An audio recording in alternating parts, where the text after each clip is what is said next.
Okay, welcome guys. I was just sitting here editing and I thought I'd share a few tips with you as I go through this image. So let's go ahead and get started. This is going to be a little bit longer than most of my videos because I'm working through this as I go along, like a real image. This is for a client.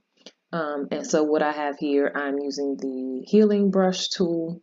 I have the healing brush set to 100% hardness because that allows me to keep a lot of the texture in. Because the image is slightly blurred, there's not a lot of texture on her skin, but I don't want her to look plastic, so I keep my hardness at 100%. Spacing at 25, that's just the default. Angle 0, all of the rest of these are default, and I have this set to 15 pixels at the moment. I resize my brush based on the area that I'm using and the size of, let's say, a blemish. So here 15 is good, but this area right here tends to, like, if you start editing and you sample one part here, you start to get a little more of the shadows from other stuff around. If you want to work pretty quickly, I suggest a smaller brush. So for right now, I'm just going to be using 10, and I'm just using the same source for a lot of the blemishes that I have here. And I'm just going to keep working.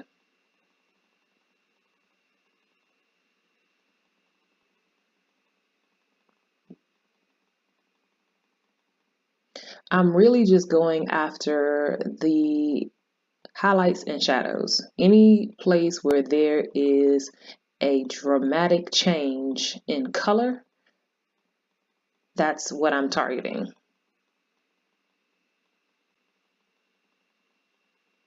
So for example, if you look here, there's this light color brown, and then you have, let me use an arrow, that would help. Okay, you have this light color brown, and then here you have a darker, and then you have lighter, and then you have darker, then you have lighter, then you have darker. So I'm fixing all of that so that it blends a little more naturally and smooths out the tones on the skin. Again, here's a dark area amongst all of this similar color here. So we're going to get rid of that a little bit later. So let's go back to our healing brush. Sample once more. I typically take from the skin that's right around the area that I am trying to heal.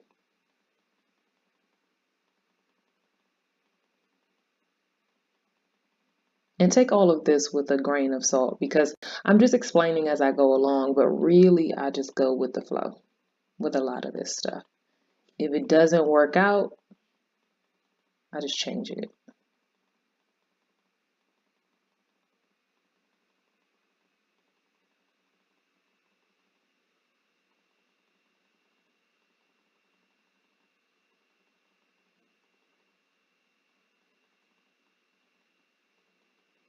And sometimes what I will do is with the highlights and shadows is use a frequency separation and edit the highlights and shadows that way, the texture as well.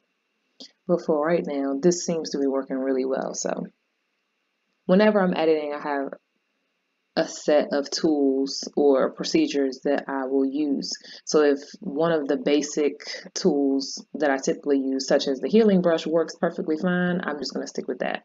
But once you start using a tool and let's say it starts reacting in a way that is not favorable to the look you were going for, it's time to change tools and techniques.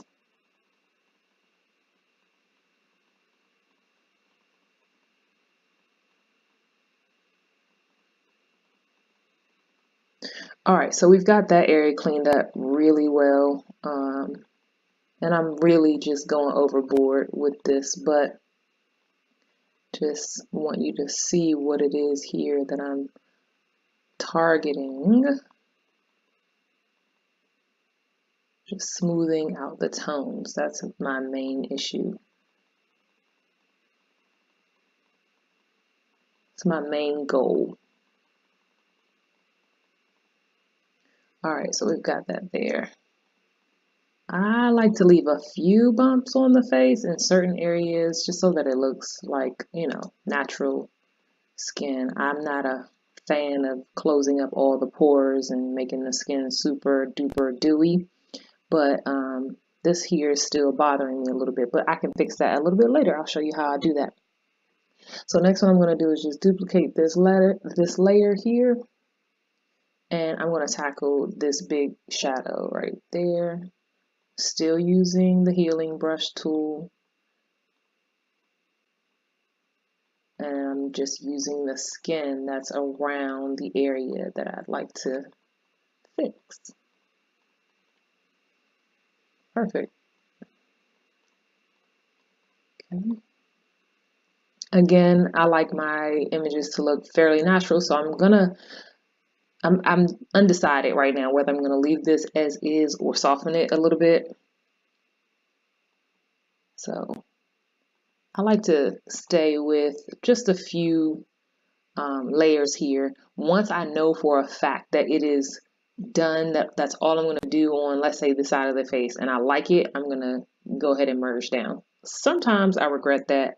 However, other times I don't. If I do, I can always put a mask on here and then paint away. If you don't know how to use the mask, I will talk about that a little bit later. All right, so I have merged down and then I duplicated a copy of that. So this currently has nothing on it. I'm going to go ahead and soften this line here by using the healing brush tool and then bringing back a little bit of the opacity, bringing that down. And I'm happy with that. So again, I'm going to merge down. That was just an internal thing that was bothering me. So I've edited most of the face. I like what I've done with the chin, the cheeks here, and I'm still not really feeling all of the tones here, but I'm going to let that rest for a minute and then tackle the neck here. So going to duplicate this. Whenever I start on a new section, I always duplicate my layer. This is just my workflow, only because let's say I totally screw up, I can just go ahead and delete that whole layer, but not get rid of all of the other stuff that I did. And the reason why I'm doing this video, you might be asking, is because I've recently hired a few editors, and it appears that people do not know how to use Photoshop without making it look very unnatural. So I'm just sharing my techniques for the good of the community. All right, so I could be done with that, but I want to do one other thing. I've created this action called burn and dodge, where what I've basically done is I have taken a layer and I've made, okay, let me back up. I've taken a curves adjustment layer, okay? I have brightened it, and then I call it dodge. And then I've made another layer of curves, a new one, and then I've called this burn. Let me turn this off for a moment. Yes, that's what I want, burn. And I'm gonna go ahead and fill both of these with black. And then I'm gonna fill that one. Fill both of these masks with black. Okay, so now we're back at where we started, as if there was nothing there. And let's take a look at, let's say, this chin area. I don't like how that is just blotchy. It looks a little blotchy. So I'm gonna blend that in so that it looks more along the lines of the skin around it. Okay, so I'm gonna take my white brush, and you can hit D to get that back to the typical standard colors here, black and white. And I'm gonna use the brush, make sure my opacity is at 10%. That's typically a good area to start. 5% is good if you have really just a subtle change. And I'm gonna paint in the areas that are a little bit too dark. Okay. And just to show you what it is that I've done here is that, okay? And let's go to 5% with the opacity up here. If you just start typing numbers, it typically will go up to the brush opacity. So for example, if I hit 1 on my keypad, it's just going to go to 10%. If I hit 5, it's going to go to 50. 100% brush is 0. So if you go 05, that's how you get to the numbers that are below that. All right, so we've done that. And of course you can do this area or whatever, you know, melts your little heart there to get your style. If that doesn't bother you as much, hey, leave it alone. No need in fixing something that it's not necessary. But for me, this is my style, so I'm going to go all in. All right. Last but not least, well, no, there's more. Okay. So on this dodge, I'm also going to burn in the eyes.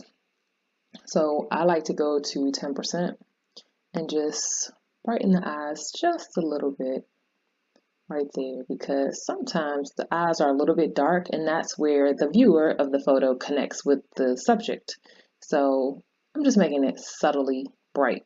I love, love, love going in at 20% on the catch lights.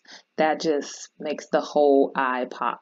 So boom, there it is. Just a very subtle change there. What else do I want to do to this picture? So I'm looking at it. I'm pretty much happy with it. Oh, the teeth. I want to definitely whiten the teeth just a little bit. So I take my lasso tool. I'm just going to draw. I bought this HP pen, and I have an HP Envy laptop, which is touchscreen. So I'm just drawing with the pen on the screen to outline that. All right, but you can just use your mouse if you don't have the pen and outline this very roughly. What I've also done is created an action where basically it's just a hue saturation layer of minus 70 red, minus 60 yellow, or something of that nature. Actually, let's take a look at the settings. So my red is actually at minus 54, and then my yellows are at minus 40 saturation. And sometimes that can be a little bit too white, almost to the fact that the teeth look gray. So I will bring back my opacity here to 70, anywhere between 60 and 75%. So I like 70. That's a good natural yellow tooth that looks whitened but not fake. So I'm happy with that, and that is the end of what I will do to this image.